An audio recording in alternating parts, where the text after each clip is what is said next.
여러분 한 주간 평안하셨습니까? 갑자기 날씨가 좀 변동이 심하네요. 여러분 건강 조심하시기 바랍니다. 이제 다 같이 자리에서 일어나셔서 11월 13일 주일 예배 하나님 앞에 함께 드리겠습니다.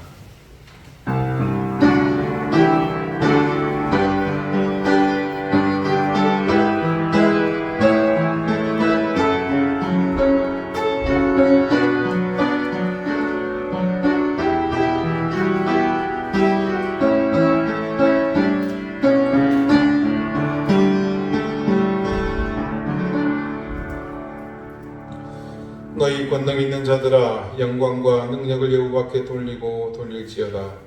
여호와께 그의 이름에 합당한 영광을 돌리며 거룩한 옷을 입고 여호와께 예배할지어다. 여호와께서 자기 백성에게 힘을 주시며 여호와께서 자기 백성에게 평강의 복을 주시리로다. 아멘. 거룩한 성소에서 우리를 도우시는 주의 말씀을 기억하며 우리가 성전을 향해 간절한 마음으로 올라왔습니다. 세상은 재물과 권력 그리고 힘에 의해 움직이지만 우리는 오직 여호와 하나님의 이름만을 의지하며 그 힘을 자랑합니다. 세상은 주의 날을 쾌락을 쫓으며 육신의 안위를 구하기 위해 살지만 우리는 이 날을 구별하여 아버지를 향해 예배의 자리로 나와 경배와 찬양을 드립니다. 성령님, 우리 눈을 여시고 우리 귀를 열어주십시오. 그래서 살아계신 하나님의 음성을 듣게 하시고 하나님의 말씀을 바라보게 해 주십시오. 굳은 우리의 입술을 여시고 우리의 손과 발을 주장하사 춤추며 노래하며 살아계신 하나님을 목청껏 예배하게 해 주십시오. 영원 무궁토록 영광을 받으실 예수 그리스도 이름으로 기원하옵나이다. 아멘. 찬송가 5장 함께 찬송하겠습니다.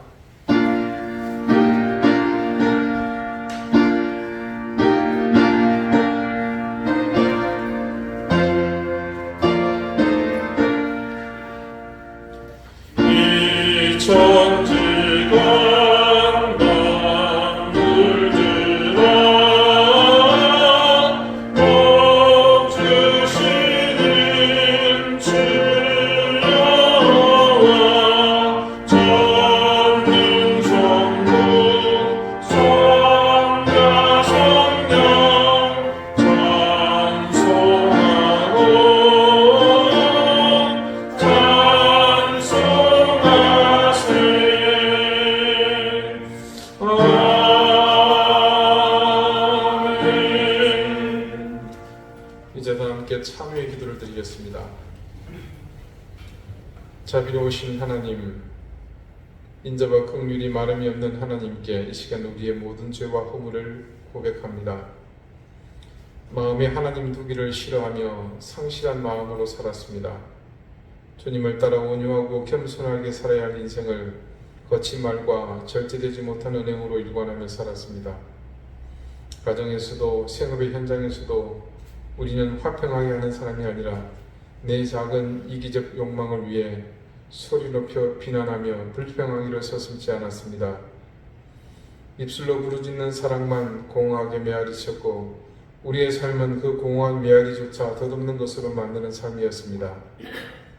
형편없는 우리의 인생을 벌하지 아니하시는 하나님은 우리로 회개에 이르며 깨닫기를 원하셨건만 우리는 그 진실을 깨닫지 못하고 더욱 힘내어 죄를 범하고 불의를 행하며 살았습니다. 주님, 어리석은 우리의 이 모든 삶들을 용서해 주십시오. 이 악함을 벗어버리지 못하는 우리의 연약함을 주님 불쌍히 여겨 주십시오. 이제는 하나님과 나만이 하는 은밀한 죄를 생각하며 계속해서 침묵 가운데 참회의 기도를 드립니다.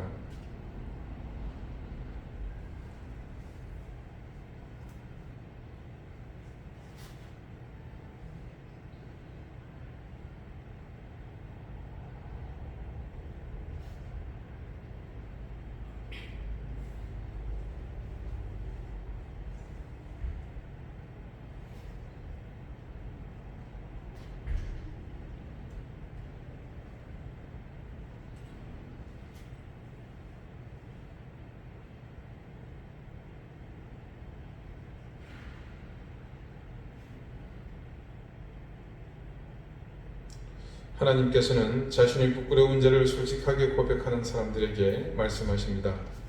여호와는 긍휼이 많으시고 은혜로우시며 노하기를 더디하시고 인자하심이 풍부하시도다.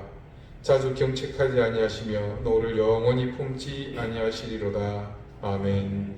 이제는 사도신경으로 우리의 신앙을 고백하오니 나는 전능하신 아버지 하나님 천지의 창조주를 믿습니다.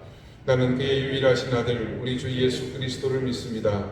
그는 성령으로 잉태되어 동정녀 마리아에게서 나시고 본디오 빌라도에게 고난을 받아 십자가에 못 박혀 죽으시고 장사된 지 사흘 만에 죽은 자 가운데서 다시 살아나셨으며 하늘에 오르시어 전능하신 아버지 하나님 우편에 앉아 계시다가 거기로부터 살아있는 자와 죽은 자를 심판하러 오십니다. 나는 성령을 믿으며 거룩한 공교회와 성도의 교제와 죄를 용서받는 것과 몸의 부활과 영생을 믿습니다. 아멘. 자리에 앉으시기 바랍니다. 이제 다 함께 성시를 고독하겠습니다. 성시는 교동문 72번 이사야 58장입니다.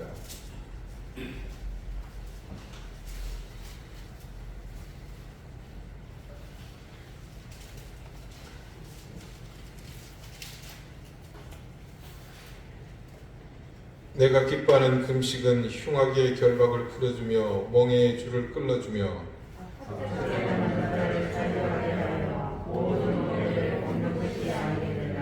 또 줄인 자에게 내 양식을 나누어 주며 유리하는 빈민을 집에 들이며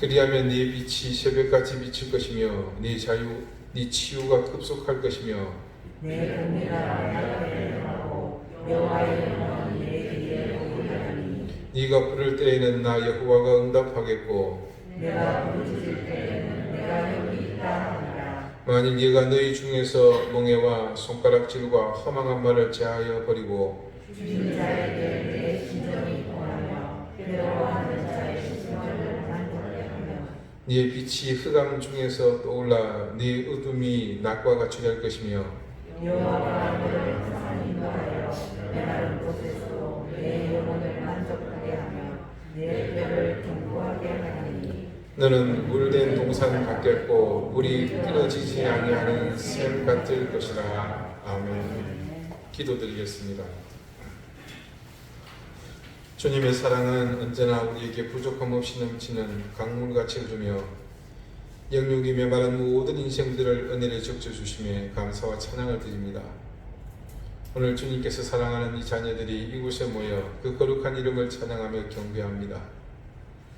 우리의 세월은 세파에 시달리며 불의에 맞서 의를 지키기 위해 발버둥치던 시간들이었지만 주님을 사랑하며 주님의 은혜와 사랑이 우리 가운데 있음을 믿기에 어떤 고난과 역경이 있다 하더라도 우리와 함께 그 힘든 길을 걸어가실 주님만을 믿고 의지하며 당당히 나갈 수 있음을 믿습니다. 물질의 힘으로 권력으로 우리를 위협하는 어떤 세력 앞에서도 우리는 두려워하지 않을 것이며 놀라지도 겁을 내지도 않을 것입니다. 그저 말씀만 의지하며 주님이 우리에게 명령하신 그 길만을 의지하며 그 길을 따라 나아가기를 간절히 구합니다. 주님은 누구보다 우리의 공고함을 잘 아시고 우리의 연약함을 아시는 분이시기에 간절히 구하옵나니 우리로 실족함이 없게 하시고 소망이 더욱 넘쳐나게 하시며 우리를 구속하는 모든 허울로부터 우리를 자유하게 해 주십시오. 그래서 더 넓고 더 깊고 더 높으신 주님을 바라보며 그리스도의 장성한 분량을 사모하는 그 장성함을 이루어가게 해 주십시오. 우리가 지금 함께 힘겹게 걷고 있는 이 시간들이 하나님 분명히 끝이 있음을 저희는 믿습니다. 이제 그 끝을 보게 하시고 그동안 하나님의 특별한 은혜의 방법을 통해 우리가 성숙해지고 우리 가운데 역사하시는 하나님의 섭리를 깨달아 알게 하셨사오니 이제는 십자가 없는 면류관을 바라보며 살았던 우리의 삶이 신앙이 아님을 분명히 깨닫게 해주십시오. 주님이 가신 그 길만이 우리의 죄와 허물을 위한 속죄의 길임을 다시 깨달으며 자비하신 하나님이 이 가운데 임재하여 그 사실을 깨닫게 하시는 성령의 도움 가운데 있는 우리를 온전히 일으켜 세워주시기를 기도합니다. 우리의 심령을 가난하게 하시고 겸손하게 하사 은총의 빛을 보게 해주십시오. 이 시간 간절히 구하오니 하늘의 음성을 듣는 저희가 되기를 원합니다. 하나님을 바라보는 도구가 우리의 더러운 욕망이 되지 않게 하시고 회개하지 않는 우리의 불의한 삶을 온전히 버리며 우리 스스로 굴레 씌운 우리의 아집과 교만의 틀을 벗어버리게 해주십시오. 죄인된 우리를 만나주시는 이 은혜의 예배로 우리가 주님을 향해 더 진실한 헌신을 다짐하게 해주시고 온전히 엎드려 주님의 영광을 바라보는 시간 되게 해주십시오. 주님, 이든 교회를 불쌍히 여겨주십시오. 스스로 하나님이 드리는 아둔함에서 벗어났사오니 이제 그 걸음이 뜀걸음이 되게 하시고 세상을 향해 울림을 전하는 그런 교회의 모습으로 자리하게 해주십시오.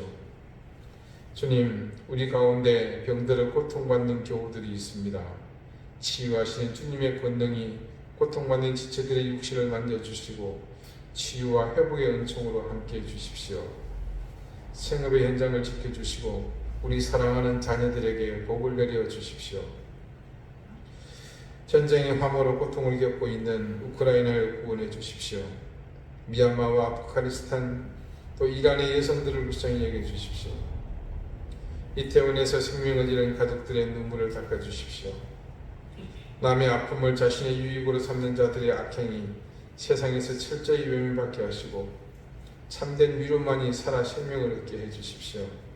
주님, 이 예배를 통해 상하고 찢긴 심령들이 회복되며 찢긴 그 심령이 싸매어지는 은혜가 있게 해주십시오. 죄와 사망의 권세 얽매인 심령들이 자유를 누리게 해주십시오.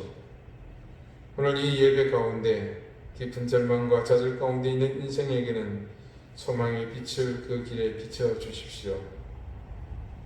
치유와 회복, 위로와 소망이 이 예배 가운데 넘치기를 원하오며 예수 그리스도 이름으로 기도드립니다. 아멘.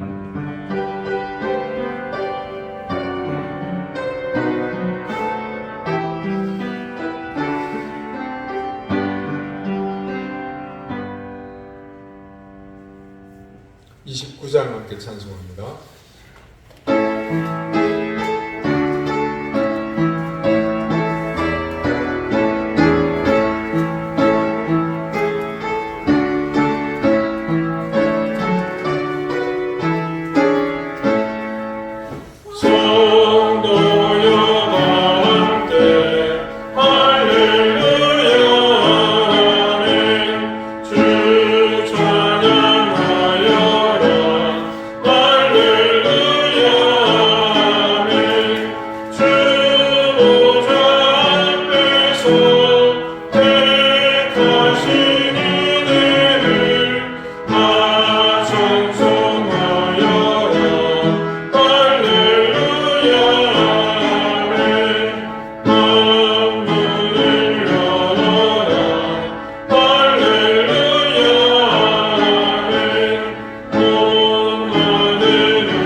오늘 하나님께서 우리에게 주시는 말씀은 구약성경 호세아 9장 3절 말씀입니다.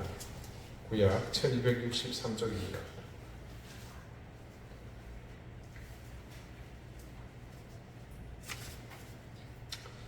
호세아 9장 3절 말씀을 제가 읽겠습니다. 이제 다 같이 자리에서 일어나 하나님의 말씀을 경청하십시오. 그들은 여호와의 땅에 거주하지 못하며 에브라임은 애국으로 다시 가고 아수르에서 더러운 것을 먹을 것이니라. 아멘. 자리에 앉으시기 바랍니다. 하나님께서 이 말씀으로 우리에게 은혜 주시기를 원합니다. 족보를 보면 아브라함이 이삭을 낳았고 이삭은 에스와 야곱 쌍둥이를 낳았습니다. 물론 이분들이 직접 낳은 게 아니고 그분들의 부인이 낳았죠. 지금 새벽 기도의 본문이 야곱의 일생 중 거의 끝 무렵에 해당하는 부분입니다. 이 야곱이 참 특별한 사람인데 그가 특별한 이유는 이 사람의 행적이 다른 믿음의 조상들보다는 참 유별나기 때문입니다. 태어날 때부터 쌍둥이 형의 발 뒤꿈치를 잡고 태어서 나왔습니다. 보통은 이 쌍둥이 경우 맞이가 나오고 텀을 좀 두고 그 다음에 둘째가 나오기 마련입니다. 그런데 야곱은 달랐습니다. 태에서 나가는 다른 쌍둥이를 제치고 먼저 나올 요량으로 발 뒤꿈치를 잡았다는 건데 아마도 산파들이 그 모습을 보고 기겁을 하지 않았을까 싶습니다.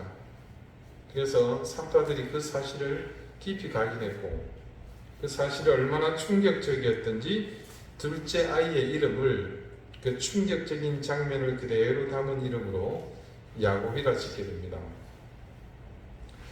그렇게 뭘 아는지 모르는지 철도 들기 전의 일인데 그것이 그냥 그런 것이 아니라 본능적으로 그랬다는 것이 삶을 통해 입증되었습니다. 결국 동생의 욕심이 최고조에 다다랐을 때 조성, 얌전하게 얘기 안 드려? 형을 속여 아버지로부터 장자가 받을 권한을 정해진 축복의 기도를 가로채게 되었고 그 사실이 발각되면서 야곱은 형의 살기에 죽을까 걱정돼서 외삼촌 집으로 급히 피신하게 되었습니다. 야곱이 그런 일을 저질렀을 때 이런 결과가 나올 거라고 예측을 못했을까요? 어떻게 보면 좀 등신 같기도 하고 그렇죠. 아무튼 얼떨결에 집을 나와서 그때부터 방랑 생활이 시작되었습니다. 다음은 이 형의 위협을 피해 야곱이 외삼촌의 집으로 가던 도중 노숙하면서 꿈을 꾼 내용을 잠깐 소개합니다. 창세기 28장입니다. 야곱이 브엘세바에서 떠나 하란으로 향하여 가더니 한 곳에 이르러는 해가 진지라 거기서 유숙하려고 그곳에 한 돌을 가져다가 베개로 삼고 거기 누워 자더니 꿈에 본 적 사닥다리가 땅 위에 서 있는데 그 꼭대기가 하늘에 닿았고 또 본 적 하나님의 사자들이 그 위에서 오르락 내리락 하고 또 본 적 여호와께서 그 위에 서서 이르시되 나는 여호와니 너의 조부 아브라함의 하나님이요 이삭의 하나님이라. 네가 누워있는 땅을 내가 너와 네 자손에게 주리니 네 자손이 땅에 티끌같이 되어 네가 서쪽과 동쪽과 북쪽과 남쪽으로 퍼져나갈지며 땅의 모든 족속이 너와 네 자손으로 말미암아 복을 받으리라. 내가 너와 함께 있어 네가 어디로 가든지 너를 지키며 너를 이끌어 이 땅으로 돌아오게 할지라. 내가 네게 허락한 것을 다 이루기까지 너를 떠나지 아니하리라 하신지라. 야곱이 잠이 깨어 이르되 여호와께서 과연 여기 계시거늘 내가 알지 못하였도다. 이에 두려워하여 이르되 두렵도다 이곳이여 이것은 다름 아닌 하나님의 집이요 이는 하늘의 문이로다 하고 야곱이 아침에 일찍 일어나 베개로 삼았던 돌을 가져다가 기둥으로 세우고 그 위에 기름을 붓고 그곳 이름을 베델이라 하였더라. 이 성의 옛 이름은 루스더라. 꿈의 내용은 실로 엄청난 것이었습니다. 야곱이 하나님의 사자들이 사닥다리를 타고 하늘과 땅을 오르내리는 것을 보았습니다. 그런데 더 놀라운 것은 그 중심에 하나님이 서 계시는 것이 아니겠습니까? 야곱이 속으로 얼마나 놀랐겠습니까? 그냥 만나도 보통 일이 아닌데 지금 자신이 어떤 처지에 있습니까? 문제를 일으켰죠. 그래서 도주하고 있는 그런 처지입니다. 외삼촌에게 일신을 의지하려고 그렇게 가는 길인데 꿈에 나타나신 하나님은 책망이나 꾸지람을 하시는 것이 아니라 생전에 자기가 할아버지 무릎에서 아버지에게서 들었던 그 얘기, 하나님께서 우리에게 이런 약속을 해주셨단다. 너희 할아버지에게, 나에게 그 이야기를 지금 자신이 직접 듣게 된 겁니다. 그런 사실을 하나님에게서 들었다는 사실도 놀랍지만 이제 그것을 누구를 통해서요? 자신을 통해서. 그래서 책망이나 꾸지람이 아니라 이 야곱에게 어디로 가든지 함께 하시겠다는, 복을 주시겠다는 그런 하나님의 말씀을 지금 자신에게 했다는 것은 더 큰 충격이었습니다. 분명 꿈입니다. 그러나 그것은 결코 가벼운 일이 아니었습니다. 하나님이 나타나신 그 일은 비록 꿈일지라도 누구든 한번 경험한 사람은 평생 잊지 못할 겁니다. 야곱은 잠에서 놀라 깨어나서 그런 충격적인 경험에 이렇게 반응합니다. 야곱이 잠이 깨어 이르되 여호와께서 과연 여기 계시거늘 내가 알지 못하였도다. 이에 두려워하여 이르되 두렵도다 이곳이여 이것은 다름 아닌 하나님의 집이요 이는 하늘의 문이로다 하고. 자, 야곱이 내뱉은 첫 마디가 뭡니까? 여기가 하나님이 함께 하셨던 곳이다. 하나님이 계셨다는 말입니다. 그리고 그런 사실에 못을 박듯 덧붙여 말하기를 이것은 다름 아닌 하나님이 계시기 때문에 하나님의 집이요 이는 하늘의 문이로다 라고 했습니다. 그리고 그런 고백에 멈추지 않고 야곱은 그것을 행동으로 옮기는데 그것을 말씀은 이렇게 증언합니다. 야곱이 아침에 일찍 일어나 베개로 삼았던 돌을 가져다가 기둥으로 세우고 그 위에 기름을 붓고 그곳 이름을 베델이라 하였더라. 이성의 옛 이름은 루스더라. 자신이 노숙하며 베고 잤던 그 돌을 세우고 그 위에 기름을 부었습니다. 그리고 이곳을 하나님의 집이라는 뜻으로 벳엘이라 불렀습니다. 자, 이 시점에 여러분에게 한 가지 질문을 해보겠습니다. 이곳이 정말 하나님의 집일까요? 네, 그렇지 않습니다. 이곳은 하나님의 집이라고 할 수 없습니다. 하나님에게 집의 유무를 적용하는 것은 타당하지 않기 때문입니다. 우주 만물을 창조하고 다스리시는 하나님, 이 우주 만물의 주인이신 그분에게 집이 있으니 만무하기 때문입니다. 자, 그런 내용을 알 수 있는 구약의 말씀이 있습니다. 사무엘하 7장에 기록된 말씀입니다. 여호와께서 주위의 모든 원수를 무찌르사 왕으로 궁에 편안히 살게 하신 때에 왕이 선지자 나단에게 이르되, 여기서 왕은 다윗입니다. 볼지어다 나는 백향목 궁에 살거늘, 목조주 되겠네요. 하나님의 궤는 휘장 가운데에 있도다. 나단이 왕께 아뢰되 여호와께서 왕과 함께 계시니 마음에 있는 모든 것을 행하소서 하니라.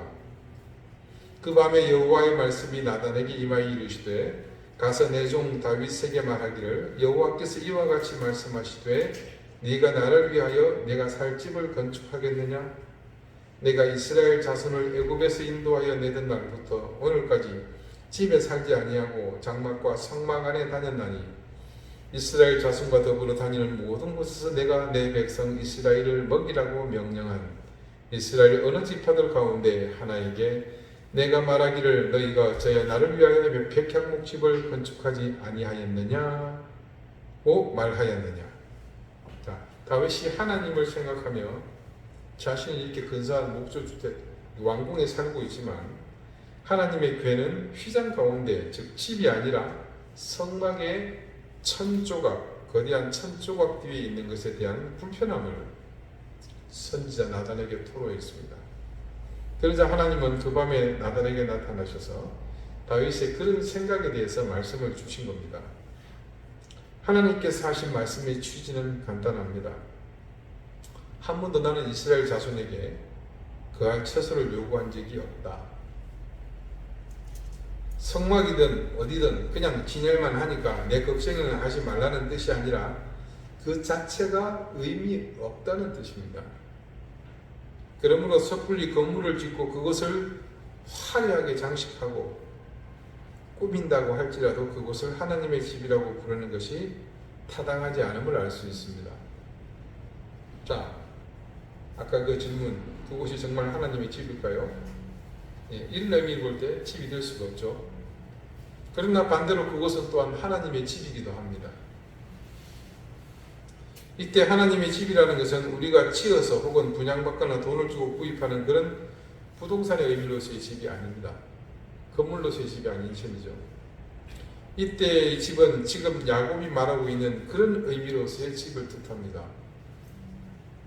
야곱은 자신이 꾼 꿈에 하나님이 서 계신 것을 보았고 그곳에서 자신에게 미래의 일을 말씀하시며 복을 선포하신 사실에 기초해서 그곳이 하나님의 집이라는 말을 했습니다.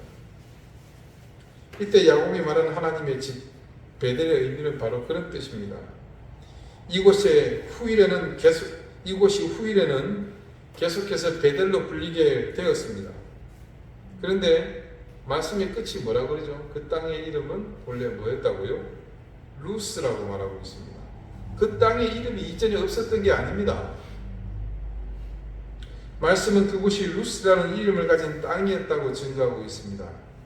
그렇다면 이때 야곱이 말한 베델이라고 하나님의 집이라는 의미를 부여한 것은 장소의 개념이 아니었음을 알 수 있습니다. 그것은 영토의 의미, 땅의 의미가 아니라 주권의 의미를 담고 있었던 것입니다. 그리고 더 나아가 여호와 하나님, 천지 만물을 창조하시고 지금도 다스리시는 하나님의 주권이 상징적으로 나타난 그 사실에 주목하고 있다고 봐야 할 것입니다. 지난주에 보았던 본문 말씀이지만 오늘 한 절을 따로 떼어냈습니다. 이 본문의 말씀에서 아주 특별한 용어가 등장하죠. 그게 바로 오늘 설교 말씀의 본문 제목입니다.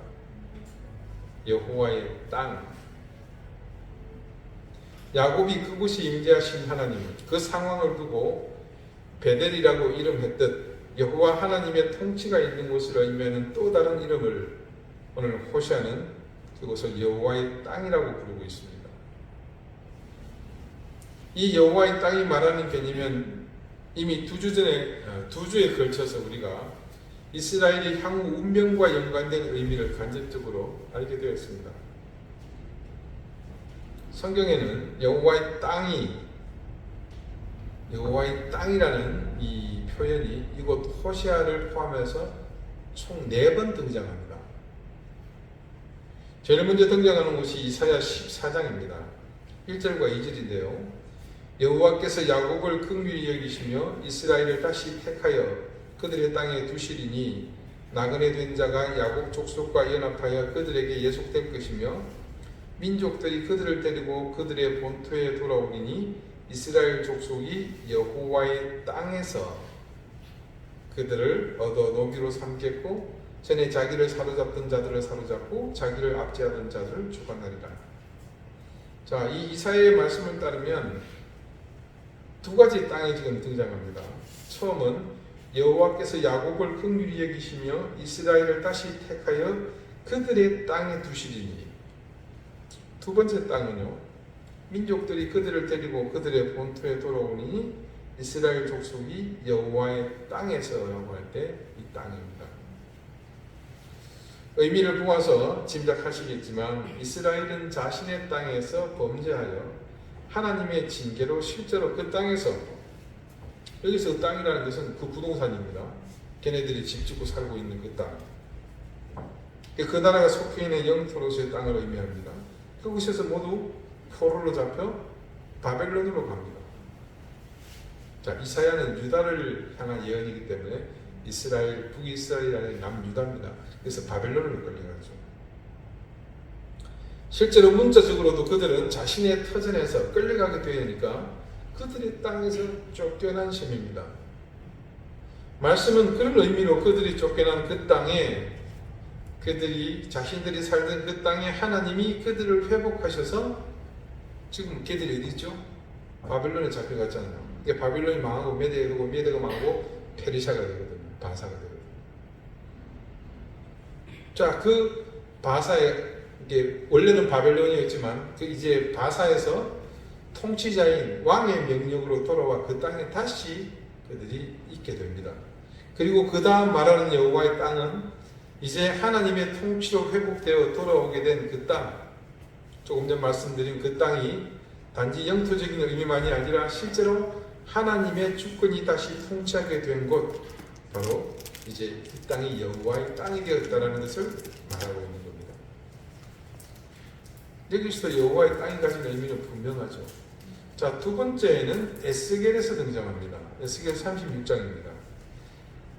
그들이 이른바 그 여러 나라에서 내 거룩한 이름이 그들로 말미암아 더러워졌나니 곧 사람들이 그들을 가리켜 이르기를 이들은 여호와의 백성이라도 여호와의 땅에서 떠난 자라 하였습니다. 에스겔이 말하는 여호와의 땅은 더욱 분명합니다. 여기서는 여호와의 땅과 그곳에 살고 있는 여호와의 백성 간의 상관관계도 분명하게 못 받고 있는 것을 볼 수 있습니다. 내용은 그거죠. 제 아무리 하나님의 백성이라고 하더라도 영원히 그분의 통치 아래에 머물 수 있는 것이 아니라 여호와의 백성이라도 여호와의 땅에서 떠난 자라 하였습니다. 이 말씀이 증가하는 것과 같이 이 같은 신세가 될 수 있음을 에스겔이 분명히 하고 있습니다. 사실상 에스겔은 바로 그런 형편에 처해서 여호와의 백성이었던 그들이 여호와의 땅에서 쫓겨나 바벨론에 머물고 있었을 때 기록된 예언의 말씀이었습니다. 이들은 영토의 의미에서의 여호와의 땅에서도 쫓겨났지만 실제로는 하나님의 통치 아래에서도 쫓겨난 신세였습니다. 그리고 마지막 여호와의 땅은 스가랴 9장에 등장합니다. 이날에 그들의 하나님 여호와께서 그들을 자기 백성의 양떼같이 구원하시리니 그들이 왕관의 보석같이 여호와의 땅에 빛나리로다. 스가랴의 말씀은 이스라엘이 다시 회복해서 하나님이 구원해 주셔서 회복될 미래의 이야기를 예언하고 있는데 그 내용의 그 회복의 내용이 상징적인 왕관의 보석같이 빛날 것이라고 증거합니다. 근데 그 보석이 빛나는 곳이 어디다? 바로 여호와의 땅이라는 말씀이죠. 이때 여호와의 땅은 모든 것이 회복된 자리, 즉 영토로서 그들이 살던 땅이 회복되는 것뿐만 아니라 왕관의 보석같이 빛나게 될 상황. 자, 여러분 이 상황이 좀 이해가 되십니까? 왕관이라는 것은 굉장히 화려하고 멋있는 거죠. 좋은 거잖아요. 그러니까 이스라엘이 회복된 것을 말하는 겁니다. 근데 왕관도 멋있는데 그게 뭐가 박혀 있습니까? 보석이 박혀 있으면 그 왕관을 더욱 빛나게 하는 거잖아요. 그들의 그 회복된 삶이 이 땅에서 더욱 빛나게 될 것이다. 존귀하게 일었을 그때를 말하는 것입니다. 이스라엘이 처음 하나님의 땅이라고 이름 부를 만한 곳을 알게 된 것은 애국을 탈출해서 그들이 가게 된 그 땅 가나안이었습니다. 가나안은 젖과 꿀이 흐르는 땅이었지만 진짜 그 가나안의 가치는 젖과 꿀이 흐르는 그 상황이 아니라 뭐였습니까? 곧 하나님의 다스림이 있는 곳을 말하는 것이었습니다. 그런데 이들이 가나안을 정복하는 과정에서 하나님은 당연히 그 땅의 주권자로서 그들이 그 하나님의 주도권을 힘입어 정복하고 다스릴 것을 기대하셨습니다. 여러 우여곡절을 겪으면서 그들은 가나안을 차지했습니다. 그런데 영토적 의미의 정복은 이루어지는지 모르겠으나 정작 하나님께서 원하시는 하나님의 다스림으로 이루어질 온전한 정복, 그곳이 여호와의 땅이 되게 하는 데는 실패했습니다. 자, 지금 방금 말씀드린 이 사실, 하나님의 땅이 되게 하는데 실패했다. 사실 그 말은 의미가 틀린 겁니다. 어떻게 이 우주 만물을 지으시고 통틀어 하나님의 주권이 미치지 않는 곳이 어디가 있겠습니까? 그런 의미에서 여호와의 땅이라는 이름을 붙이지 못할 곳은 이 우주 천지 만물을 통틀어서 단 한 곳도 없습니다. 그런데 이들은 여호와의 땅이 되게 되는데 실패했다고 제가 말하는 것은 어떤 경우를 말하는 것이겠습니까? 결과적으로 그들이 여호와의 땅에서 쫓겨났다는 그 말과 일맥상통한 것입니다. 이스라엘 백성의 처지에서 보면 그들은 하나님의 땅에서 쫓겨났습니다. 그것은 다른 의미로 무엇을 의미하는지 우리는 이제 잘 알죠. 하나님께서 그들을 떠나셨다는 의미입니다. 결국 이는 하나님의 통치가 위치를 이동하고 구역이 제한되는 그런 뜻이 아니라 이스라엘의 행동에 따라 결정되는 그들에게 적용되는 하나님의 영적 다스림과 관련된 문제였습니다. 자, 다시 야곱의 이야기로 돌아가 봅시다. 야곱이 외삼촌 집으로 가다가 노숙했던 루스 땅의 그곳은 그냥 광야일 뿐입니다. 그런데 오늘까지 그곳을 베델이라 하나님의 집이라 부르는 것은 그곳이 하나님이 거하실 만한 정말 기가 막힌 풍경, 아니면 그 땅에서 뭐 석유가 나오든지 아니면 뭐 미네랄 워터가 나오든지 그런 곳이어서가 아닙니다. 그곳을 하나님의 집이라고 부른 단 하나의 이유는 뭡니까? 오직 자기 조상 야곱의 꿈 때문이었습니다. 누가 옆에서 함께 지켜본 환상도 아니고 같이 경험한 이적을 두고서 기억하도록 결정한 것도 아닙니다. 그런데도 이토록 강력한 이름, 하나님조차 기거하실 집이라는 것에 대해 수긍하지 않았던 그 하나님의 집이라는 이름을 부여한 것은 그만큼 그 경험이 귀한 것이기 때문입니다. 하나님께서도 스스로 인정하시지 않은 당신의 집이라는 이 개념을 야곱이 과감히 선포할 수 있었고, 그리고 그 이름이 오늘까지 모든 이들에게 강력하게 기억하게 된 하나님의 집 베델이 된 이유는 단 한 가지입니다. 야곱이 그곳에 함께 하시는 하나님을 깨닫게 된 그 순간 때문이었습니다. 그리고 하나님이 함께 하시는 그 순간, 그것이 얼마나 소중한 것인지, 얼마나 무겁고 엄중한 것인지 우리는 지난 몇 주 전부터 반복해서 깨닫게 되었습니다. 오늘 본문의 말씀을 같이 한번 봅시다. 그들은 여호와의 땅에 거주하지 못하며 에브라임은 애국으로 다시 가고 아수르에서 더러운 것을 먹을 것이니라. 오늘 말씀 이 한 절은 하나님의 임재, 하나님의 동행하심, 하나님의 다스리심이 어떤 의미인지를 너무나 또렷이 전해주는 말씀이 아닐 수 없습니다. 내가 처한 모든 상황, 내 인생의 모든 순간, 숨 쉬는 찰나의 순간조차도 내가 서 있는 모든 것이 하나님의 손길이 함께 하시고 그분이 통치하신다는 사실을 우리가 왜 깨닫고 그 하나님을 향해 시선을 집중해야 하는지 뼈에 사무치도록 선언하고 있는 말씀이라고 할 것입니다.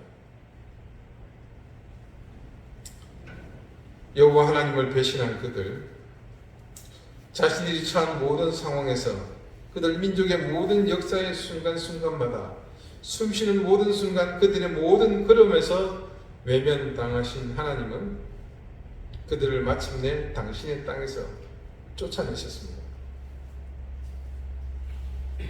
구약의 선지자들이 증언한 그들은 더 이상 하나님의 땅에 머물러 있을 어떤 이유도 명분도 없었습니다. 에브라임은 애국으로 다시 가고, 그래서 하나님은 그들을 원래 그들이 있던 곳으로 보내시겠다고 하십니다. 아수르에서 더러운 것을 먹을 것이니라. 하나님이 주신 것을 우상에게 바치고 우상에게 바쳐져 더러워진 그 재물을 먹고 마시던 그들에게 이제 매일 매 끼니 아수르의 더러운 것을 실컷 뱉어지도록 먹게 해주시겠다고 하십니다. 이렇듯 이스라엘은 하나님의 땅에 거주할 모든 명분을 잃고서 그 명분을 잃게 만든 죄로 인해 하나님의 땅에 발을 붙이지 못하게 되었습니다.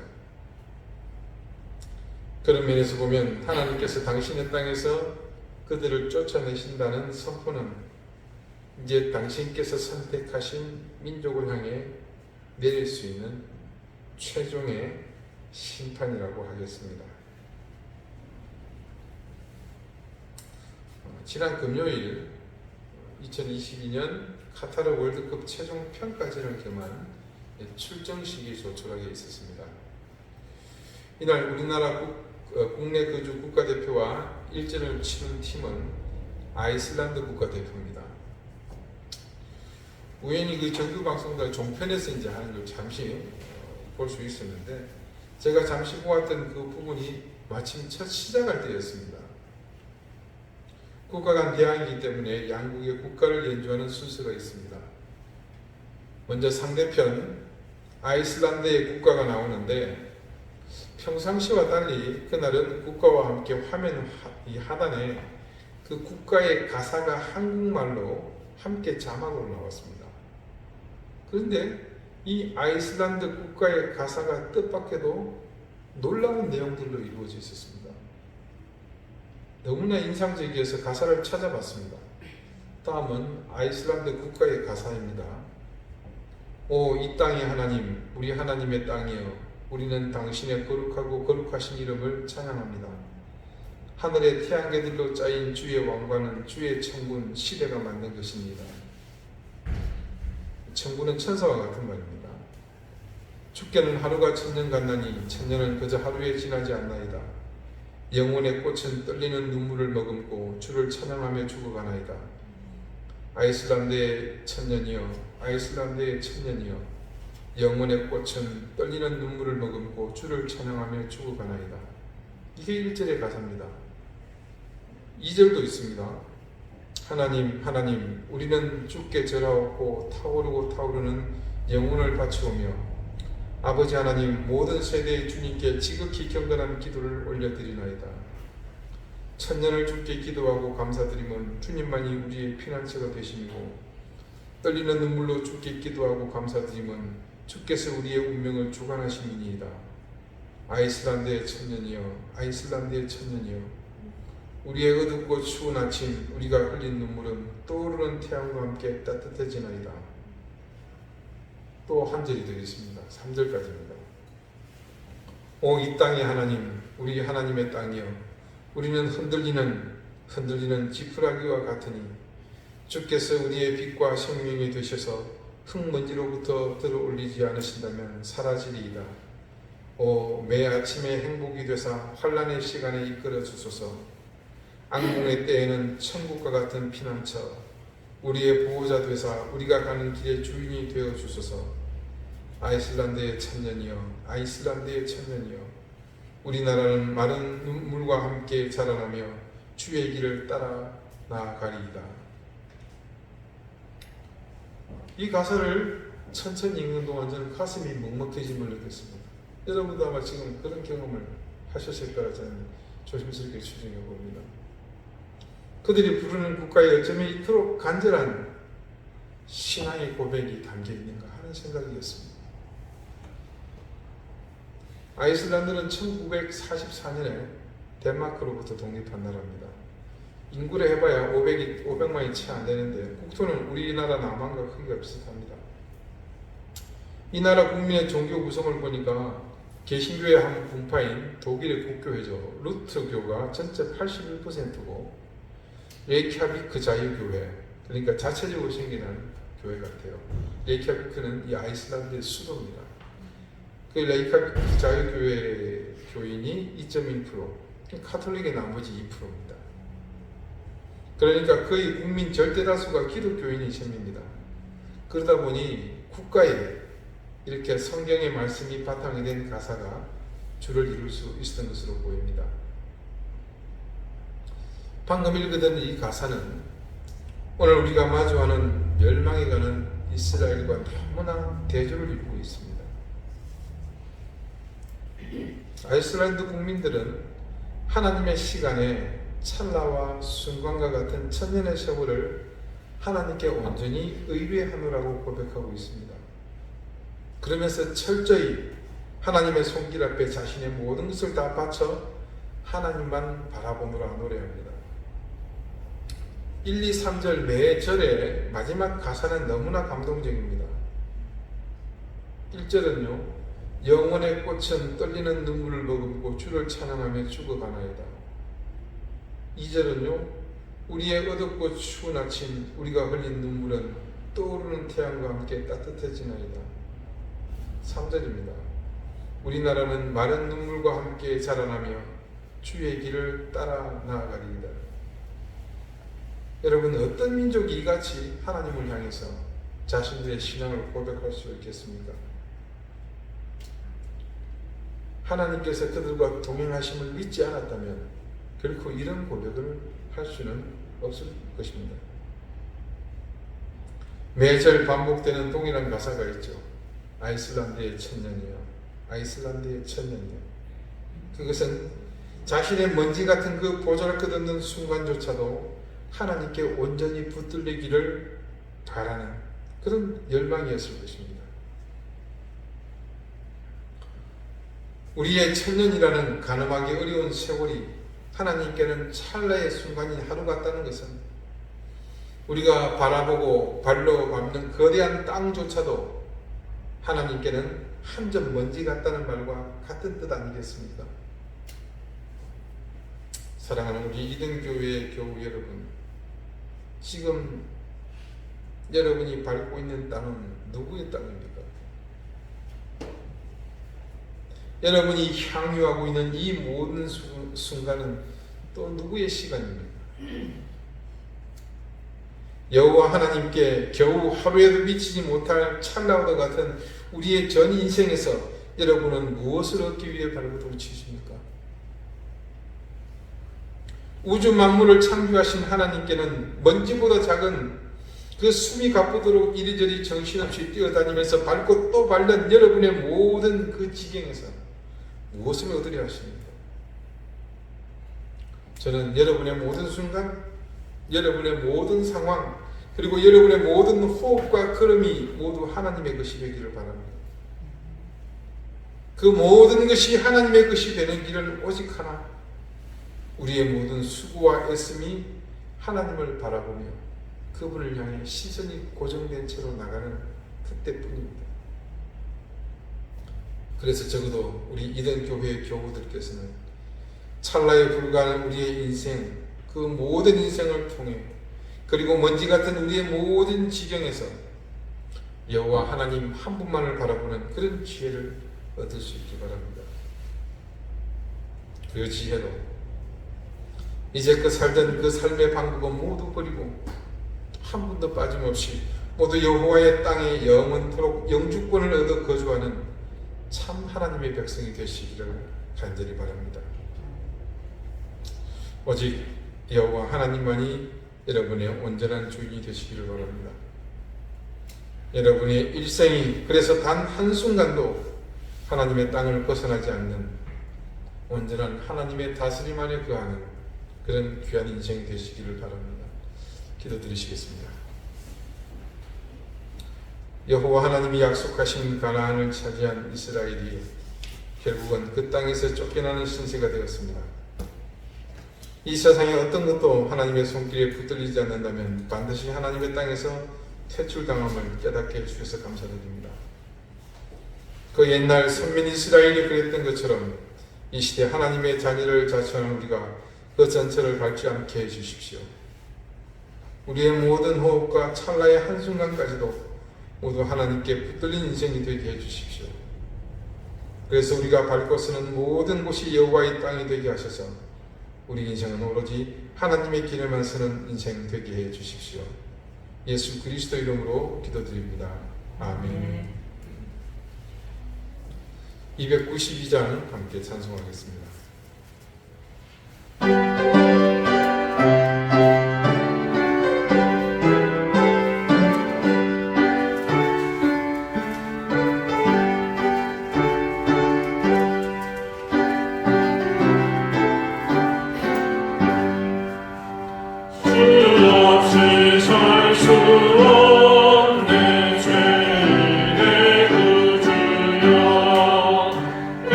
귀한 곳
가정명, 사랑하는 가족들, 또 사랑하는 교회와 우리 교우들, 내가 먹고 마시며 호흡하는 모든 것을 채우는 그 하나님의 도우심을 생각하며 감사와 찬양을 드립니다.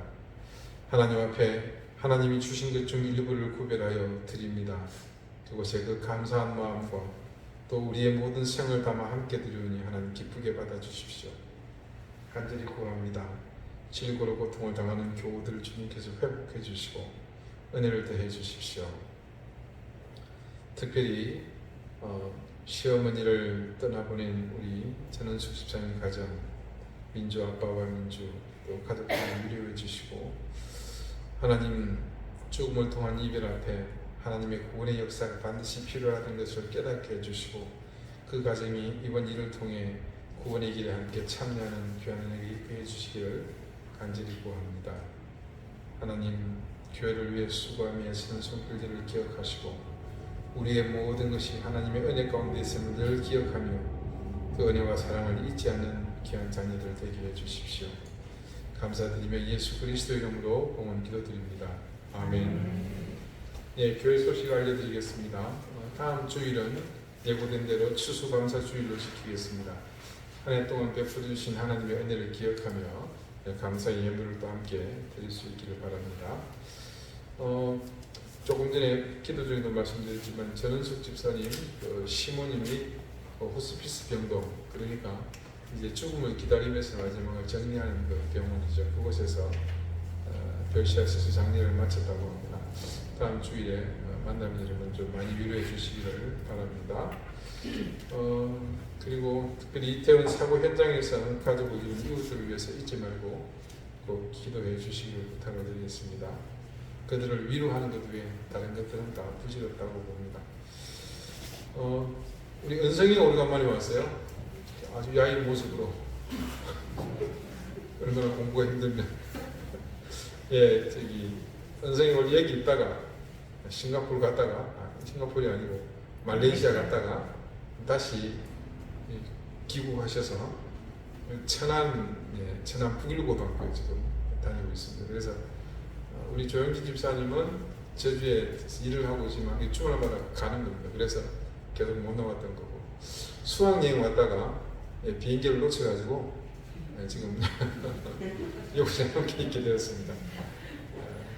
네, 입학 전에 조그마할 때부터 이렇게 봐왔는데 참 무럭무럭 잘 자라고 귀하게 하나님 앞에 설 수 있어서 감사드립니다. 마치고 함께 또 인사 나누시기를 바라겠습니다. 우리 양재용 집사님 이번 주에 또 결과물로 올라가야 됩니다. 여러분 깨끗하게 완치된 결과를 받으실 때 다 같이 함께 기억하시고 기도해 주시길 바라겠습니다. 우리 먼저 최우정 집사님은 완치 판정을 이미 받으셨고요. 그 다음 두 번째로 양 집사님 또 그렇게 할 줄 믿습니다. 이제 27일 마지막 주일은 성탄 장식을 제가 하겠다고 말씀을 드렸는데 27일 주일부터 이제 대강절이 시작이 됩니다. 그래서 그걸 제가 빠뜨려 놨는데 이제 한 해가 다 가는 것 같습니다. 마음 가운데 수선함을 잘 정돈하시고 우리가 하나님 앞에서 이 한 해를 잘 마무리할 수 있도록 영적으로 그렇게 다들 준비하셨으면 좋겠습니다. 다 같이 자리에서 일어나셔서 앞뒤 좌우에 계신 분들과 다정하게 인사를 나누시겠습니다. 54장 함께 찬송합니다.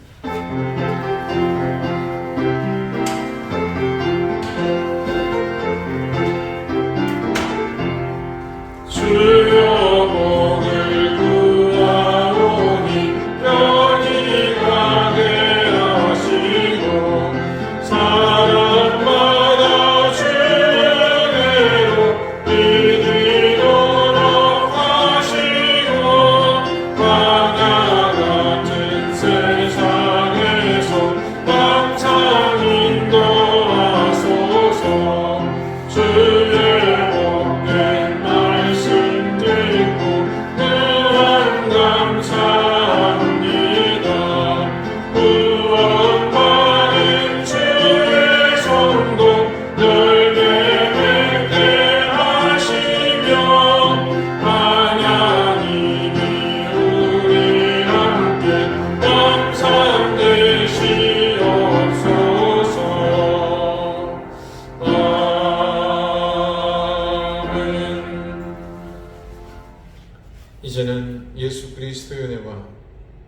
하나님의 사랑과 성령의 교통하심이 영원한 하나님의 나라 하나님의 땅에 영주권을 얻어서 평생을 살기를 소망하는 우리 사랑하는 이덴 교회 모든 성도들과 저들의 가정과 생업과 주신 귀한 자녀들 위해 이제로부터 영원토록 항상 함께 하시기를 간절히 축원하옵나이다. 아멘.